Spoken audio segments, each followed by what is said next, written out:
আসসালামু আলাইকুম প্রিয় শিক্ষার্থীবৃন্দরা, আশা করি সবাই ভালো আছো, সুস্থ আছো। আজকে আমরা অর্থনীতি দ্বিতীয় পত্রের সাজেশন নিয়ে তোমাদের সামনে হাজির হয়েছি। তোমরা জানো যে তোমাদের কয়েকদিনের মধ্যে অর্থনীতি পরীক্ষা হয়ে যাবে 24 তারিখ। তো যারা এইচএসসি 2025 বেচে আছো তোমাদের জন্য আমরা অর্থনীতি সাজেশনটা নিয়ে হাজির হয়েছে। এই সাজেশনে আমরা কয়েকটা গুরুত্বপূর্ণ এমসিকিউ রেখেছি যেগুলো তোমাদের পরীক্ষায় আসার মতো। এবং তোমরা যদি সিকিউ চাও আমাকে তোমরা কমেন্ট করে জানাতে পারো যে কারা কারা সিকিউ সাজেশন চাও। আমি তখন কিন্তু তোমাদের যে সৃজনশীল সেই সৃজনশীল কিন্তু তোমাদের সাজেশন দিয়ে দিব। তাহলে আমরা চলো কয়েকটা গুরুত্বপূর্ণ এমসিকিউ সলভ করে ফেলি যেগুলো তোমাদের পরীক্ষায় আসার মতো। ওকে, ফার্স্টে যদি আমরা যাই, দেখো আমরা যে তোমাদের শর্ট সিলেবাস, এই শর্ট সিলেবাস অনুযায়ী প্রত্যেকটা এমসিকিউ সাজানো আছে। এই যে আমাদের দ্বিতীয় অধ্যায় থেকে যে এমসিকিউ গুলো আসার মতো। দেখো এখানে বলা যে আগার এবং কালচারা কোন ভাষার শব্দ? তো এটা আমাদের ল্যাটিন ভাষার শব্দ, ল্যাটিন ভাষার শব্দ, ঠিক আছে। এই আগার এবং কালচারা থেকে কিন্তু এগ্রিকালচার যে কথাটা, এই এগ্রিকালচার শব্দটার উৎপত্তি। দেখো পরবর্তী প্রশ্নে আছে কোনটি পৃথিবীর প্রাচীন ও বৃহত্তম শিল্প? সেটা কি কৃষি শিল্প, সেটা কি কৃষি শিল্প।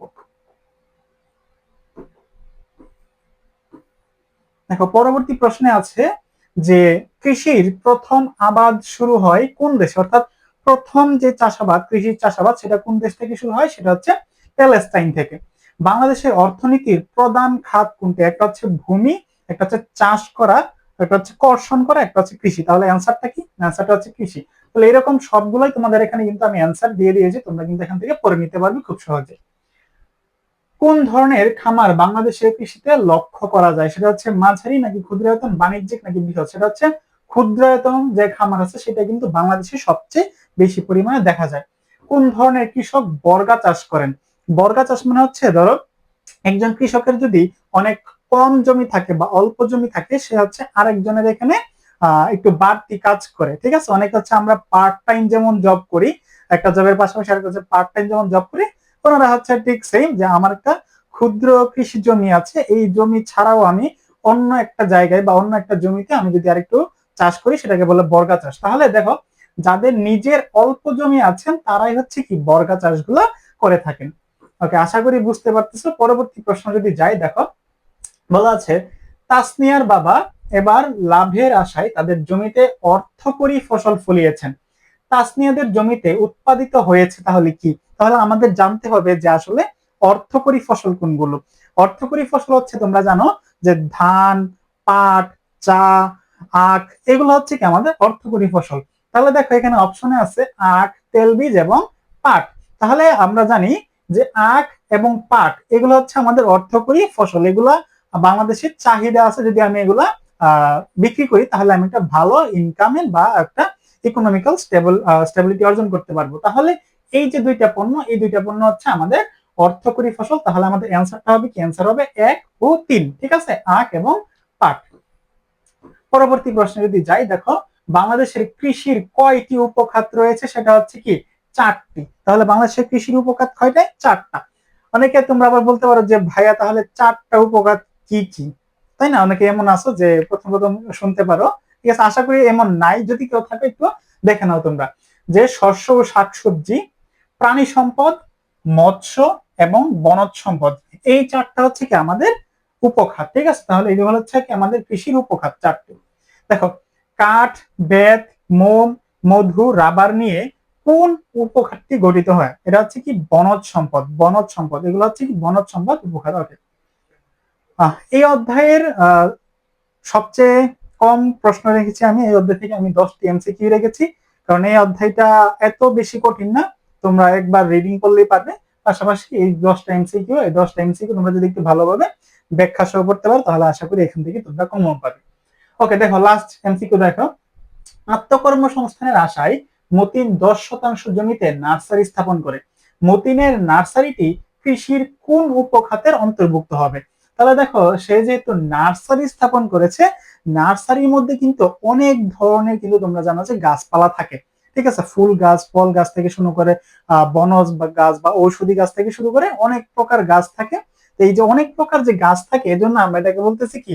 বনজ সম্পদ, ঠিক আছে। এটাকে আমরা শস্য শাকসবজি বলতেছি না, যেহেতু নার্সারিতে শস্য শাকসবজি তেমন ফলায় না। তাহলে বনজ সম্পদ, ঠিক আছে, এটা অবশ্যই মনে রাখবা। পরবর্তী প্রশ্ন আসো, দেখো তৃতীয় অধ্যায় থেকে আমরা যদি যাই, দেখো বলা আছে একটি দেশে অর্থনৈতিক কর্মকাণ্ডের গতিশীলতার জন্য কোনটি অপরিহার্য? শিল্পের উন্নয়ন, কৃষির উন্নয়ন, রাজনৈতিক স্থিতিশীলতা, কাঠামোগত উন্নয়ন। তাহলে কি হবে? শিল্পের উন্নয়ন, এটা অবশ্যই গুরুত্বপূর্ণ। কোন শিল্পে মূল্য সংযোজন কর হলেও, মূল্য সংযোজন কম হলেও কর্মসংস্থান বেশি? সেটা হচ্ছে কি? কুটির শিল্প। কুটির শিল্পগুলা, কুটির শিল্প হচ্ছে এই যে গ্রামের সাইডে যে শিল্পগুলা বা ক্ষুদ্র ক্ষুদ্র যে শিল্পগুলা, এই যেমন তোমার মনে করো মৃৎ শিল্প বা তাঁত শিল্প, এই যে ছোট ছোট শিল্পগুলা, এগুলো হচ্ছে কি আমাদের কুটির শিল্প। তাহলে এগুলা কি? এগুলা হচ্ছে মূল্য সংযোজন কম হলেও কর্মসংস্থান অনেক বেশি। এগুলা চাইলে দেখো প্রত্যেক বাড়িতে কিন্তু এগুলা চাইলে গড়ে তোলা সম্ভব, ঠিক আছে? এবং এগুলাতে তোমার ভ্যাটও দিতে হয় কম, এর জন্য বলছে যে মূল্য সংযোজনটা কম।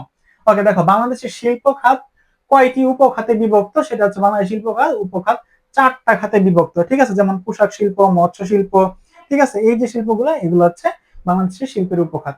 মালিকানার ভিত্তিতে বাংলাদেশের শিল্পকে কয় ভাগে ভাগ করা যায়? সেটা হচ্ছে 2 ভাগে ভাগ করা যায়।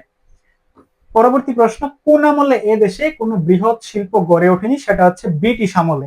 ব্রিটিশ আমলে এই দেশে কোনো বৃহৎ শিল্প কোনো গড়ে ওঠে নাই বা শিল্প কারখানা গড়ে ওঠে নাই। বাংলাদেশের সরকার কোন শিল্পনীতি ঘোষণার মাধ্যমে শিল্প সমূহকে ব্যক্তি মালিকানায় ছেড়ে দিতে শুরু করে? সেটা হচ্ছে শিল্পনীতি 1986। এটাকে তোমরা চাইলে মনে রাখতে পারো। পাট, বস্ত্র, চিনি, কাগজ সবই কোন পণ্যের শিল্প? সেটা হচ্ছে ভোগ্য পণ্যের শিল্প, কারণ এগুলো হচ্ছে আমরা সচরাচর ইউজ করে থাকি এই জিনিসগুলো, তো এগুলো হচ্ছে কি আমাদের ভোগ্য শিল্প। কোন শিল্পে শ্রমনির্ভর উৎপাদন কৌশল ব্যবহার করা হয়? অর্থাৎ বেশিরভাগই হচ্ছে মানুষজন যেখানে কাজ করবে সেটাকে আমরা বলবো কি? শ্রমনির্ভর উৎপাদন। তাহলে বেশিরভাগ মানুষ কাজ করে কোথায়? বস্ত্র শিল্পে। এই যে আমাদের যে কারখানাগুলো আছে, পোশাক শিল্প কারখানাগুলো আছে, এখানে কিন্তু আসলে অনেক বেশি মানুষ কাজ করে, এই জন্য আমরা এটাকে বলতেছি যে বস্ত্র শিল্প। পরবর্তী প্রশ্ন দেখো, আন্তর্জাতিক বাজারে কোন পণ্যের গুরুত্ব বেশি? সেটা হচ্ছে কি? আন্তর্জাতিক বাজারে শিল্প পণ্যের গুরুত্ব কিন্তু অনেক বেশি। ক্ষুদ্রায়তন শিল্পের মধ্যে সর্বাধিক কর্মসংস্থান হয়েছে কোন খাতে? সেটা হচ্ছে খাদ্য প্রক্রিয়াজাতকরণে। সেটা হচ্ছে আমাদের ক্ষুদ্রায়তন শিল্প। এখানে সবগুলাই ক্ষুদ্রায়তন শিল্প, বাট এখানে সবচেয়ে বেশি কর্মসংস্থান আছে কোথায়? সবচেয়ে বেশি কর্মসংস্থান আছে খাদ্য প্রক্রিয়াজাতকরণে। ওকে, এরপর দেখো বলা হচ্ছে যে ইপিজেড কি? ইপিজেড, ইপিজেড এর পুনরূপ কিন্তু পরীক্ষায় আসতে পারে। আমি তোমাদের একটু লিখে দিচ্ছি যে ইপিজেড এর পুনরূপটা কি। দেখো ইপিজেড এর পুনরূপ হচ্ছে কি? Export processing zone. Export processing, export processing zone, ঠিক আছে? যেখান থেকে হচ্ছে তোমার আমদানি এবং রপ্তানি যে করা হয়, এগুলো আসলে এখান থেকেই কিন্তু এখান থেকে হচ্ছে করা হয়, ঠিক আছে? এরপর দেখো, অর্থাৎ এখান থেকে দেখো এক্সপোর্ট প্রসেসিং জোন থেকে দেখো এখানে কিন্তু রপ্তানি জাত প্রক্রিয়াকরণ হয়, ঠিক আছে? এখানে যে প্যাকেজ করা হয় সেটা হচ্ছে ইপিজেড থেকে করা হয়। তাহলে হচ্ছে রপ্তানি প্রক্রিয়াজাতকরণ অঞ্চলটা হচ্ছে কি আসলে ইপিজেড। বাংলাদেশ থেকে চা রপ্তানি হয় না কোন দেশে? দেখো বলা হচ্ছে যে বাংলাদেশ থেকে চা রপ্তানি হয় না কোন দেশে? এখানে বলা আছে যুক্তরাষ্ট্র, যুক্তরাজ্য, ফ্রান্স, ব্রাজিল, ঠিক আছে? তোমরা জানো যে ব্রাজিল হচ্ছে একটা দেশ যে দেশে হচ্ছে অনেক বেশি কফি উৎপাদন করা হয়, এবং ব্রাজিলেই হচ্ছে প্রথম কফি উৎপাদনের দিক থেকে কিন্তু ব্রাজিল প্রথম স্থানে আছে। তাহলে ব্রাজিলে হচ্ছে আমরা চা রপ্তানি করি না, এছাড়া হচ্ছে আমরা বাকি 3টা দেশে কিন্তু চা রপ্তানি করে থাকি। তাহলে পরীক্ষায় কিন্তু এই প্রশ্নটা একটু ঘুরিয়ে আসতে পারে যে বাংলাদেশ থেকে চা রপ্তানি হয় কোন দেশে? তাহলে এই 3টা দেশ থেকে যে কোনো একটা দেশ থাকতে পারে, তখন তোমরা সেটা অ্যান্সার করে দিতে পারো। পরবর্তী প্রশ্নে যাই।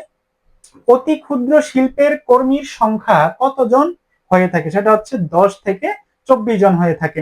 এটা একটু, এই ইনফরমেশন গুলো একটু মনে রাখবা যে কুটির শিল্পে হচ্ছে কর্মসংস্থান কতজন থাকে, অতি ক্ষুদ্র শিল্পে কর্মসংস্থান কত থাকে, এই ইনফরমেশন গুলো কিন্তু অবশ্যই একটু মনে রাখতে হবে। কোন শিল্পে স্থায়ী সম্পদের মূল্য 5 লক্ষ টাকার নিচে? সেটা হচ্ছে কুটির শিল্প। অর্থাৎ কুটির শিল্পে সম্পদ, স্থায়ী সম্পদ হচ্ছে 5 লক্ষ টাকার নিচে হলে কিন্তু আমরা সেটাকে বলতে পারি কুটির শিল্প, বাট এর উপরে যদি হয় তখন সেটা কিন্তু আর কুটির শিল্প থাকবে না। ওকে, কুটির শিল্প থেকে অপেক্ষাকৃত বড় শিল্পকে কি বলা হয়? সেটা হচ্ছে অতি ক্ষুদ্র শিল্প। তাহলে স্থায়ী সম্পদ যদি 5 লক্ষ টাকার উপরে হয়, তাহলে তখন আমরা সেটাকে বলবো কি? অতি ক্ষুদ্র শিল্প। পারিবারিক সদস্যদের নিয়ে সর্বোচ্চ 10 জন শ্রমিকের অধিক নয় এমন কারখানাকে কোন শিল্প বলে? সেটা হচ্ছে কুটির শিল্প। অর্থাৎ তাহলে কুটির শিল্পে 10 জনের কম থাকবে এবং স্থায়ী সম্পদ 5 লক্ষ টাকার নিচে থাকবে। এগুলো কিন্তু তোমাদের সৃজনশীলেও আসতে পারে। বলতে হতে পারে যে জনাব রহিম সাহেব একটা শিল্প প্রতিষ্ঠান গড়ে তুলেছে বা কারখানা গড়ে তুলেছে, সেখানে হচ্ছে শ্রমিক সংখ্যা হচ্ছে 7 জন বা 8 জন এরকম থাকতে পারে বা 5 জন, এবং তার স্থায়ী সম্পদের পরিমাণ 2 লক্ষ টাকা বা 3 লক্ষ টাকা, তাহলে তার এটা কোন শিল্প? তখন তোমরা কিন্তু এগুলা এভাবে অ্যান্সার করতে হবে।